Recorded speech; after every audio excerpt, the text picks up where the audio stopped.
मेरा नाम रिमशा महविश है।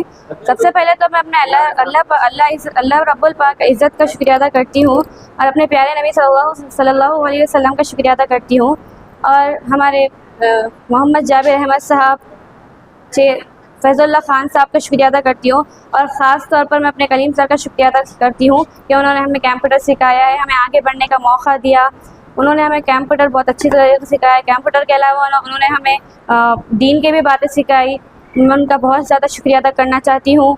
उन्होंने हमें MS ऑफिस वर्ड सिखाया है, MS Excel, PowerPoint, paintings वगैरह सिखाई है। हम जैसे कि हम MS वर्ड्स में लेटर्स लिख सकते हैं, लेटर्स, फिर हॉल टिकट्स, क्वेश्चन पेपर लिख सकते हैं।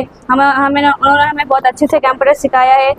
अगर यही हम बाहर सीखने जाए कंप्यूटर तो हमें